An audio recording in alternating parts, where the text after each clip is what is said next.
Hello बच्चों, कैसे हो आप सब। तो हमारे 11th के कंटेंट रिलेटेड, क्योंकि आप सब में से बहुत बच्चे प्रमोट 12th में जब होंगे तो मैं चाहता हूं कि आप अपने 11th को बाय बाय कर रहे हैं, गुड है, जैसे कि पिछली वीडियो में आपने देखा होगा। बट हमें 11th की नॉलेज को साथ में लेके जेब में डाल के जेब लॉक कर देनी है, उसको यूज पूरे साल करना है। और पहले कंटेंट के लिए I want to ask you a simple question कि क्या आपका वेक्टर स्ट्रांग है। तो अगर आपका आंसर यस है तो आप मेरे इस वीडियो के आने वाले सवालों को आंसर दे देना, और अगर आपका आंसर नो है तो चलो स्ट्रांग करें। 2 या 3 पार्ट्स होंगे, मुझे यहाँ पे वेक्टर डिटेल में नहीं सिखाना। ये वीडियो क्लास 11th में आने वाले नए बच्चों के लिए हेल्पफुल है, बहुत ज्यादा हेल्पफुल नहीं होगा। ये बहुत हेल्पफुल उन बच्चों के लिए है जिन्होंने कहीं ना कहीं वेक्टर्स पढ़ा है, उनको अपने वेक्टर्स की थोड़ी बहुत जो कहते हैं ना पॉलिश अप करना है, उसको ब्रश अप करना है, वो कर लेंगे। तो वेक्टर्स की अगर हम बात करें तो इसके अंदर हमारा आपको और टारगेट तो समझ आ ही गया। टारगेट हमारा ये है कि हमारा वेक्टर्स में जहां पे हल्की फुल्की कमियां हुई हैं उन्हें हमें पॉलिश अप करना है। और एक बार जब वो पॉलिश अप हो जाएंगे तो 12th में chapter 1, chapter 2, chapter 3, chapter 4, chapter 5, 6, 7, 8, बिल्कुल मैं जब याद कर रहा हूं तो पहली पूरी किताब first book of physics, her chapter के अंदर वेक्टर्स हैं। सेकंड बुक में बिल्कुल भी नहीं है, फ्रैंकली बता रहा हूं, पर फर्स्ट बुक ऑफ फिजिक्स मतलब कि 50% कंटेंट में हमारे ये भाई साहब के बिना हमें दिक्कत आएगी। ऐसा हर सब्जेक्ट में होता है, इसको आप एनालाइज करें और एनालाइज करके इसका फायदा लें। तो अगर हम वेक्टर्स की बात करें तो क्लास 9, 10th में भी आपके पास इस बात का काफी इंट्रोडक्शन होता है। जिस क्वांटिटी के पास मैंने कहा कि मैंने 5 किलोमीटर की वॉकिंग की है, तो नॉर्मल सी बात है 5 किलोमीटर वॉक किया लेकिन डायरेक्शन नहीं पता, उसको हम कहते हैं स्केलर क्वांटिटी। मैंने 5 किलोमीटर नॉर्थ ईस्ट की तरफ ट्रेवल किया, ठीक है जी, डायरेक्शन मेंशन हो गई है, तो ये वेक्टर क्वांटिटी। डिफाइन तो इतना ही है। लेकिन अब क्लास 12th में जब आप जा रहे हैं तो आपके ऊपर वेक्टर्स के पास, अगर आप PCM वाले स्टूडेंट हैं, मैथमेटिक्स लिया हुआ है आपने, या PCMB वाले स्टूडेंट्स हैं, तो मैथमेटिक्स के अंदर बुक 2 के अंदर वेक्टर्स का पूरा चैप्टर है। और अगर आप PCB वाले भी हैं, मैथ्स नहीं है, तो भी मैंने कहा पूरी फिजिक्स की पहली किताब के अंदर वेक्टर्स है।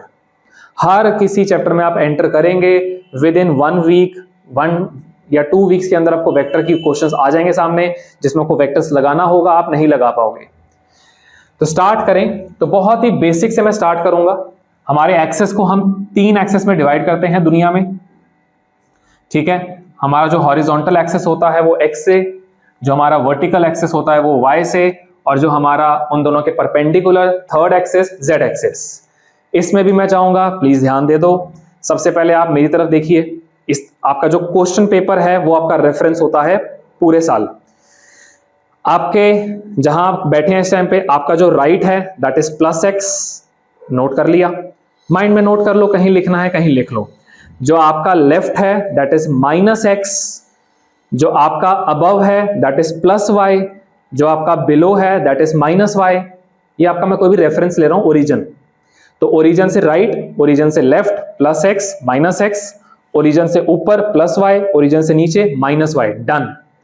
अब इस ओरिजिन के अंदर, यानी कि सामने अगर आपकी कॉपी है, क्वेश्चन पेपर है, उस क्वेश्चन पेपर के आप अंदर जा रहे हैं, क्वेश्चन पेपर से आप अपनी तरफ आ रहे हैं। अगर अंदर की तरफ जा रहे हैं क्वेश्चन पेपर के, इनसाइड द प्लेन हमारा होता है -z एक्सेस, और अगर आप क्वेश्चन पेपर से बाहर आ रहे हैं, आपकी तरफ एरो आ रहा है, दैट इज +z एक्सेस। ये 6 एक्सेस होते हैं, इसको अच्छे से याद करें, पहले समझ के चलें। 4 तो आपको पता ही है, z +z -z में दिक्कत आती है। आपकी तरफ अगर आ रहा है दैट इज प्लस, सामने वाले की तरफ जा रहा है दैट इज -z। चलो जी, डन। अब मैंने आपको कहा कि कोई ऐसा वेक्टर है जो कि इस तरह से ट्रेवल कर रहा है, ये x के ऊपर ही है, y में कुछ नहीं है, मैं पहले क्लियर कर दूं, ठीक है। मैं उसके ऊपर खाली दिखा नहीं रहा, चलो उसके ऊपर ही दिखा दें अगर, ठीक है। तो आप इसको इस तरह से देख लो, ये राजी, चलो गुड है, ठीक है। तो ये मैंने लिया। वेक्टर का रिप्रेजेंटेशन किसी नॉर्मल वेक्टर का एरो से किया जाता है, और पता होना चाहिए, बेसिक क्वेश्चंस हैं, कोई आपको पूछे ना पूछे आपकी नॉलेज होनी चाहिए। इस पोर्शन को हम लोग टेल ऑफ वेक्टर कहते हैं, इस पोर्शन को हम लोग हेड ऑफ वेक्टर कहते हैं। मैंने कोई ए वेक्टर यहां पे बनाया, ए वेक्टर है ये, तो मैंने पूछा इसका मैग्नीट्यूड कितना है, कुछ सिंबल्स हमें जरूरत पड़ेगी। दूसरा सिंबल, अगर मैं किसी वेक्टर को ऐसे लिखूं तो मेरा मतलब है कि मैं मैग्नीट्यूड ऑफ वेक्टर ए कहना चाहता हूं, मैग्नीट्यूड ऑफ वेक्टर ए कहना चाहता हूं। तो मैं पूछूं कि इसका ए का मैग्नीट्यूड कितना है, तो आप कहोगे सर इसका मैग्नीट्यूड 2 यूनिट्स है। मैं कहूं इसको मैं कैसे लिख सकता हूं, आप कहोगे सर इसको आप लिख दो 2 यूनिट्स ऑन एक्स एक्सिस। अब ये तो बार बार इतना लंबा कौन लिखे यार, टाइम नहीं है हमारे पास। तो हमने क्या किया, कैटेगरी बना दी, 1 यूनिट ऑन एक्स एक्सिस अगर होगा तो उसको हम लोग आई कैप कहेंगे, 1 यूनिट ऑन वाई एक्सिस होगा उसको हम जे कैप कहेंगे, 1 यूनिट ऑन जेड एक्सिस होगा उसको हम लोग के कैप कहेंगे। अब अपने हैरानी वाली बात है, यहां पे एरो बना रहा हूं, यहां पे कैप बना रहा हूं, तो यहां पे मैं मेंशन कर दूं, कैप बनाने का मतलब होता है it is a special vector, we label this as unit vector. Unit vector का मतलब होता है जिस वेक्टर का मैग्नीट्यूड पूरी उसकी लाइफ में 1 के बराबर रहे। Any vector can be unit vector, condition magnitude should be 1। आपको यहाँ पे शायद किसी बच्चे को लग रहा होगा सर ये तो बहुत इजी लेवल लेके जा रहे हो, मैंने टारगेट ये रखा है किसी बच्चे को कुछ भी ना आता हो वेक्टर्स में, 11 तो पास हो गया, 30, 35, 40 कुछ स्कोर कर लिया, लेकिन अगर उस बच्चे का वेक्टर स्ट्रांग ही नहीं है तो 12th में हर चैप्टर में वो सफर करेगा। मेरा एक यहाँ पे आपसे प्रॉमिस है, अगर इसको आप पूरा अच्छे से करेंगे तो 12th में किसी भी टीचर से कभी ये बात नहीं सुनोगे 11th में पढ़ा नहीं, अरे भाई नहीं पढ़ा तो तुम पढ़ा दो, आपके पास पढ़ने ही तो आए हैं, कोई बात नहीं, नहीं आता नहीं आता। तो बस ये चीज याद रखना। तो आप 12th में एंटर कर रहे हैं, 11th एंड कर रहे हैं, इस चीज के साथ एंड करें। तो कैप का मतलब होता है यूनिट वेक्टर, ये ऐसा वेक्टर होता है जिसका मैग्नीट्यूड 1 रहता है। एक्स एक्सिस का यूनिट आई कैप, वाई एक्सिस का यूनिट जे कैप, जेड एक्सिस का यूनिट के कैप। तो मैं यहां पे कह सकता हूं कि वेक्टर का तो आपका आंसर होगा 2 unit on x axis, 2 unit on x axis, तो ये हो जाएगा 2i कैप। बहुत से बच्चों को यहां पे कैप का भी नहीं पता होता कि कब यूज करना है। क्या मैं इसके ऊपर कैप लगा सकता हूं ना, पर अब मैं अगर कहूं एग्जांपल, ये हमारा मान लो b वेक्टर है और ये वैल्यू 3 है, तो मैं कहूं कि b का आंसर क्या है, तो आप कमेंट करो। कमेंट आप सबका मैं पहले ही आंसर दे दूं क्योंकि कुछ क्वेश्चंस होंगे जिसका बाद में मैं लास्ट में छोड़ के जाऊंगा, वो हम नेक्स्ट वीडियो में करेंगे आंसर्स उसके। तो आप कहेंगे सर ये 3j कैप है। 3 का क्या लॉजिक है, मैग्नीट्यूड, और j कैप का क्या है कि y एक्सिस के ऊपर है। बहुत बढ़िया। लेकिन अब अगर मैं कहूं कोई ऐसा वेक्टर है, लो जी c वेक्टर, c वेक्टर है ये, और आपको जो मार्किंग्स है वो आपके सामने ही है, ये है, तो c वेक्टर का क्या आंसर होगा। अब c वेक्टर x में भी है, y में भी है, तो c वेक्टर हमारा प्लेन में है। तो जब ये प्लेन में है तो इसको मैं कह सकता हूं ये 2i कैप है प्लस 3j कैप है। ठीक है जी, यहां भी कोई दिक्कत नहीं, बहुत ही बढ़िया। तो ये हमारे a b c। अब मैं अगर पूछूं कि इनका आंसर निकालना है, ठीक है जी, c के ऊपर थोड़ा ध्यान देना। तो अगर c कैप को आप देख रहे थे, c वेक्टर को, ये रहा c वेक्टर, तो इसका आपने देखा कि x एक्सिस में 2 यूनिट्स यूज हुआ, y एक्सिस में इसका 3 यूनिट्स यूज हुआ। अब इसकी मैग्नीट्यूड, इसकी जो लेंथ है वो ना ही 2 है ना ही 3 है। आप एक ग्राफ पेपर पे चेक भी कर सकते हो, आप एक ग्राफ पेपर लेके इसको पर्टिकुलरली चेक करो, ठीक है। तो इसकी वैल्यू ना 2 है ना 3 है। हम यहाँ पे अगर इमेजिन करें एक ट्राइंगल, तो आप एक ट्राइंगल में देख सकते हो कि ये हमारा 2 यूनिट्स हैं, ये हमारा 3 यूनिट्स है, तो ना 2 यूनिट ना 3 यूनिट। सी हमारे इस ट्राइंगल का हाइपोटेन्यूज पार्ट है। कौन सा पार्ट है, हाइपोटेन्यूज। तो आप कहेंगे सर सी का आंसर क्या है, तो आपको पता है सी अगर हाइपोटेन्यूज है तो कैसे निकाल सकते हैं, हम मैग्नीट्यूड से निकाल सकते हैं। तो सी का मैग्नीट्यूड अंडर रूट 2 का स्क्वायर प्लस 3 का स्क्वायर, तो सी का magnitude under root 9 plus 4 that is 13 units answer आ गया।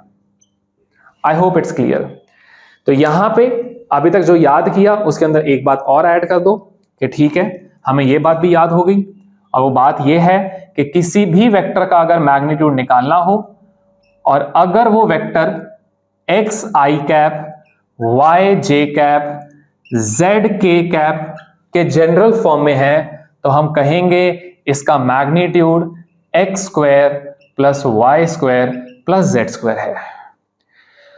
वैसे आपको जो वेक्टर्स का लॉजिक क्लास 12 में लगाना पड़ेगा, थोड़ा सेफ कर दूं आपको, टेंशन फ्री कर दूं, रिलैक्स हो जाओ। जनरली वो 2 एक्सेस में होगा। कुछ आगे चैप्टर्स आएंगे जो तीनों एक्सेस का इस्तेमाल करेंगे, बट स्टार्टिंग में 2 एक्सेस से आप स्टार्ट कर सकते हो, तो टेंशन थोड़ी कम लेना।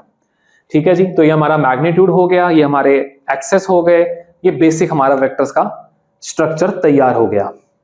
अब इस स्ट्रक्चर के अगर हम बात करें तो एक सिंपल सा सवाल, इतना सिंपल नहीं है कि पहले मुर्गी आई या पहले अंडा आया, पर उस जैसा ही कोई सवाल है। मैंने आपको कहा कि 2 हॉर्सेस प्लस 3 डोंकीज, 2 घोड़े और 3 गधे, इनको ऐड करो तो क्या आंसर आएगा? है आंसर आपके पास? 5 एनिमल्स ये मत कहना, ठीक है? डेफिनेटली ये आंसर हम नहीं कंसिडर करेंगे। अगर एक ही स्पीशीज का आंसर देना हो तो आप नहीं दे सकते। हाँ, यहां पे भी कुछ बच्चे अगर बायोलॉजी का इस्तेमाल कर लें कि सर हम हाइब्रिड कर लेंगे, तो ऐसा कुछ नहीं है। तो यहां पे एक बात समझ आ गया, मैं बोलूं कि 2 हॉर्सेस यहां है, 3 हॉर्सेस वहां है, अब ऐड कीजिए तो आप कहोगे 5 horses. 2 apples 3 oranges we can add, we can never add, sorry 2 apples 3 oranges we can never add, कभी ऐड नहीं कर सकते। इसी तरह से 2 + √2 कभी ऐड नहीं कर सकते जब तक आप उसकी वैल्यू ना ले लो, ठीक है? तो इसी तरह से मेरा ये नेक्स्ट आपके लिए टॉपिक बहुत इजी करने के लिए इस बात को एग्जाम्पल कि अगर आपके पास ए वेक्टर है, एग्जाम्पल आपके पास अगर बी वेक्टर है, बड़ा इजी एग्जाम्पल, तो अगर आपको एडिशन सबट्रैक्शन, ठीक है, क्लास 11 से 12 में जा रहे हैं, 9 10 तो क्लियर ही है, एडिशन सबट्रैक्शन तो आपका ऑलरेडी डन है।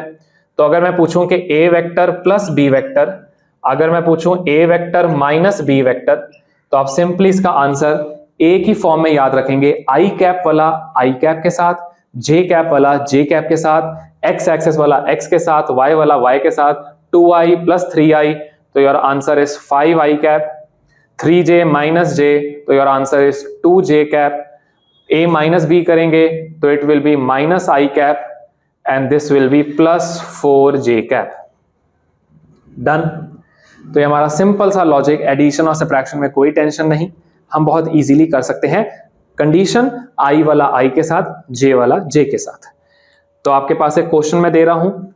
अब इस क्वेश्चन में अगर मैं आपको पूछूं, 1 मिनट का टाइम होगा, इसको आप वीडियो को पॉज कर देना उस टाइम पे, अभी नहीं। क्वेश्चन ये है कि इसी क्वेश्चन में अगर मैं आपसे पूछूं कि 2a + 3b कितना होता है, 2a कैप + 3b कितना होता है, इसको आप सॉल्व कीजिए और इसमें से जो जो आपको नोट करना है वो आप वीडियो को पॉज करके नोट कीजिए। आप आएंगे तो आपका मैं सारा कुछ इरेज कर दूंगा। 1 मिनट आपके पास है। हाँ जी, तो कर लिया आप सबने? देखें तो डायरेक्टली हम करते हैं। ए वेक्टर के अंदर 2 मल्टीप्लाई हो रहा है, तो 2 2 ज़ा 4i cap plus 6j cap, plus b में 3 मल्टीप्लाई हो रहा है, 9i cap minus 3j cap, तो आपका आंसर आ जाएगा 4i + 9i, 13i, 6 - 3 + 3j। जिनका आंसर सही है वेरी गुड, जिन्होंने मेंटली सॉल्व कर लिया वेरी गुड, जिनका गलत है वो थोड़ा सा एडिशन सब्ट्रैक्शन ध्यान से करें। चलो जी, इसमें अगर मैं आपको एक इंफॉर्मेशन दे दूं, अगर मैं a + b की जगह b + a करता तो क्या आंसर में फर्क पड़ता?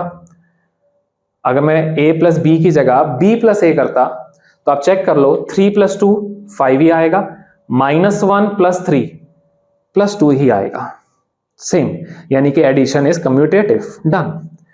अगर हम सब्ट्रैक्शन की बात करें b - a की, 3 - 2 इज +1, नो माइनस आ रहा है, -1 - 3 -4, नो +4 आ रहा है, वैल्यू सेम है, साइन की गलती, साइन उल्टा आ रहा है, तो subtraction in vectors is not commutative. Shortcut के लिए a - b is every time minus, mention करो, a - b हमेशा minus of b minus A vector होगा ऑलवेज। ठीक है जी, एडिशन में तो वो कम्यूटेटिव है, कोई दिक्कत ही नहीं। चलो जी, बहुत बढ़िया, ये बेसिक आपका एडिशन सब्ट्रैक्शन हो गया। अब बहुत ही इंपॉर्टेंट, बहुत ज्यादा इंपॉर्टेंट, मैं आपको एक इस वीडियो में, इस पार्ट पे हम इस वीडियो को रोकेंगे फिर, और फिर कुछ क्वेश्चंस के साथ इसको एंड करेंगे। डॉट प्रोडक्ट से हम आपको इंट्रोड्यूस करवाते हैं। डॉट प्रोडक्ट को हम लोग आसान भाषा में स्केलर मल्टीप्लिकेशन भी कहते हैं। आप स्केलर मल्टीप्लिकेशन आप कभी मत भूलें, क्योंकि अगर आप स्केलर मल्टीप्लिकेशन को याद रखेंगे तो आप कभी इस टॉपिक से दूर नहीं जा पाएंगे, क्योंकि आपको आंसर याद रहेगा। दो वेक्टर्स को डॉट कर रहे हैं, स्केलर मल्टीप्लिकेशन। स्केलर का मतलब जो फाइनल आंसर है वो कभी वेक्टर आ ही नहीं सकता। तो इस तरह से आप इसके साथ इंटरैक्ट कीजिए। तो कहने का मॉरल ऑफ द स्टोरी ये है कि ए वेक्टर डॉट बी वेक्टर करूंगा, जो भी आंसर आएगा मुझे नहीं पता, एक बात क्लियर है कि स्केलर ही आएगा। तो उस आंसर में ना आई कैप होगा, ना जे कैप होगा, ना के कैप होगा, ना कोई डायरेक्शन होगी। क्लियर? तो ये तो बहुत ही आसान है। तो इसमें भी पहला फंडा रूल तो सेम ही है, स्केलर है खाली। तो अगेन अगर मैं पूछूं ए और बी का आप डॉट प्रोडक्ट कर रहे हैं तो बड़ा ही आसान। तो इसमें मैं सिंपली कह सकता हूं आई वाला आई के साथ, जे वाला जे के साथ, के वाला के के साथ। तो 2 3 6 +3 -1 +3 -1 मल्टीप्लाई कीजिए तो -3, तो आंसर 3 यूनिट्स आ गया। डायरेक्ट अगर आपको वेक्टर फॉर्म में आंसर दिया है तो डॉट प्रोडक्ट इस तरह से करेंगे। ये चीज को मैं बिल्कुल आपको कहूंगा लाइटली मत लें प्लीज प्यारे बच्चों। एफ वेक्टर, क्लास 11 के लॉजिक से बता रहा हूं, एफ वेक्टर की वैल्यू है 2i + 7j Newton. Velocity vector दिया है i - j + k मीटर पर सेकेंड। आपसे पूछा है कि पावर की वैल्यू दो हमें, ये सवाल आ गया ना फिर। अभी 1 मार्क 2 मार्क एमसीक्यू बहुत इंपॉर्टेंट। तो पावर के लिए अब आपको याद होना चाहिए, पावर तो यार वर्क अपॉन टाइम होता है। वैसा कोई लॉजिक तो दिख नहीं रहा। पावर का एक और फॉर्मूला है, पावर का वर्क एनर्जी पावर के अंदर ही एक खास फॉर्मूला है, f vector dot v vector. It is the scalar product of force and velocity. अब मैं पूछूं कि पावर इज अ स्केलर और अ वेक्टर, तो अब ये आंसर आप मत देना मुझे कि सर उसकी डायरेक्शन नहीं है इसलिए वो स्केलर है ना। प्रॉपर आंसर कि सर क्योंकि वो दो वेक्टर्स का डॉट है इसलिए वो स्केलर है। तो इस तरह से अपने आप लॉजिक्स को और ब्रश अप कर सकते हैं। और कभी दिक्कत आएगी नहीं, 12th का भी यही आंसर है। 12th में किसी भी क्वांटिटी को स्केलर बोलने के लिए वो बच्चों वाला आंसर नहीं देना कि सर वेक्टर इसलिए नहीं है क्योंकि डायरेक्शन नहीं है ना, वो भी आंसर होता है बट रिफॉर्म्ड करो इसको, क्योंकि दो वेक्टर्स को डॉट करके आंसर मिल रहा है, दैट इज अ स्केलर। अगर इनको हम स्केलर की जगह इनको हम क्रॉस प्रोडक्ट करते तो वेक्टर मिलता। चलो टॉपिक पे वापस आए, करो जी मल्टीप्लाई। 2 1 2, 7 × -1 -7, यहां पे कुछ नहीं है तो 0 0 × k 0 × 1 0, the whole answer what में आ गया। तो पावर की वैल्यू -5 वॉट है। और ये भी अपने दिमाग से निकाल दें कि स्केलर क्वांटिटी नेगेटिव में नहीं होती। क्लास 9 10th का बहुत बड़ा एरर है ये। स्केलर क्वांटिटी भी नेगेटिव में होती है, एंगल डिपेंडेंट चीजें होती हैं, ये एंगल डिपेंडेंट होती है। जब फोर्स और वेलोसिटी आपस में उल्टी डायरेक्शंस में है, यहां पे मेरा एक नया आपके पास लॉजिक आता है। इस वीडियो का ये एंडिंग लॉजिक है, इसको अच्छे से कर लो। लास्ट लॉजिक इसी पे, अगर आप ए वेक्टर और बी वेक्टर को डॉट कर रहे हैं, इसकी हम डिटेल बातें करेंगे आगे आने वाले सेशंस में, तो आप इसको सिंपली भी कह सकते थे कि ए का मैग्नीट्यूड बी का मैग्नीट्यूड कॉस थीटा। अब ये कॉस थीटा कहां से आया, अगर इसके ऊपर आप चाहते हो तो मैं इसको पूरा अलग से समझा सकता हूं, कमेंट जरूर कर देना। नहीं तो इसके ऊपर आप एक सिंपल सा, कुछ बच्चे इसको इस तरह से याद करके बैठे हैं कि सर कॉस थीटा का formula A dot B divided by A का मैग्नीट्यूड एंड बी का मैग्नीट्यूड। आपके स्कूल्स में शायद इस तरह से पढ़ाया होगा, सेम बात है। तो अब उसमें आप देख रहे हैं जो ये कॉस थीटा है ना, ये चालाकी कर रहा है। ए और बी को मल्टीप्लाई करके तो answer magnitude can never be negative. Height कितनी है आपकी, आंसर कभी नेगेटिव आएगा? कितना डिस्टेंस ट्रेवल किया, नेगेटिव आएगा ना। वहां पे हम श्योर है कि नेगेटिव नहीं आ सकता, लेकिन पॉजिटिव, पॉजिटिव इज पॉजिटिव। ये बंदा है ना बैठा यहां पे, स्केलर के अंदर अक्सर टीचर्स भी इस बात पे कंफ्यूज रहते हैं क्या आंसर देना है। कोई टेंशन की बात नहीं है यार, दो स्केलर से स्केलर आंसर ही आएगा positive. We are angle dependent. दुनिया की हर क्वांटिटी जो एंगल डिपेंडेंट है वो नेगेटिव हो सकती है। तो इसलिए बिल्कुल इस इल्यूजन में नहीं रहना कि पावर है नेगेटिव नहीं आ सकता, बिल्कुल आ सकता है। फोर्स और वेलोसिटी ऑपोजिट हैं, दे आर एंटी पैरेलल। कई ऐसे लॉजिक्स आपको आगे मिलेंगे, ठीक है जी। तो ये वाले पार्ट को याद रखना। तो इस पार्ट पे आपके ऊपर कुछ क्वेश्चंस दे रहे हैं, इनको ध्यान से अपने सॉल्व करना है। बहुत सिंपल सा क्वेश्चन होगा, बहुत simple. A vector 3i cap plus 4j cap, B vector 5i cap plus 12j cap, C vector j cap minus k cap. You need to find, आपको फाइंड करना है फर्स्ट, 3 पार्ट्स काफी होंगे। A vector plus B vector minus C vector. Second part B vector, second part A vector का magnitude plus B vector का magnitude. Third part C vector minus ए vector minus B vector. और fourth part भी कर लेते हैं। Fourth part हमारा होगा a vector dot b vector, बस। और लास्ट पार्ट, 5वां लास्ट, पक्का लास्ट, आप एंगल बताइए between a vector and b vector. Next part में मिलेंगे आपसे। नेक्स्ट पार्ट में इन 5 के आंसर्स आप कमेंट में कीजिए अपने आप। कुछ बच्चे सही, कुछ बच्चे गलत करेंगे। फाइनल आंसर्स नेक्स्ट वीडियो से आपको मिलेंगे, जिनके ये 5 के 5 क्लियर है। वेक्टर्स का 30% हमारा जो सिलेबस है क्लास 12th के लिए वो हमारा कवर्ड है। बहुत अच्छा किया आपने।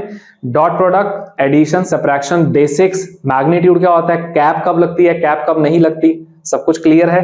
तो इनके साथ मैं आज की वीडियो एंड करूंगा। इसको बहुत अच्छे से करें और रिक्वायरमेंट याद रखें। इलेक्ट्रोस्टैटिक्स, मैग्नेटिज्म, ऑल्टरनेटिंग करंट, हर चैप्टर में वेक्टर्स आएगा। हमें कोई वेक्टर्स का टेस्ट नहीं देना किसी को, पर ये चीजें आपको बहुत, जो ये 5th पार्ट है, ये 5th पार्ट मेरे हिसाब से पहली किताब के हर चैप्टर में है कि कोई 2 क्वांटिटीज है, इनके बीच का एंगल निकालो। तो क्यों हम पजल हो।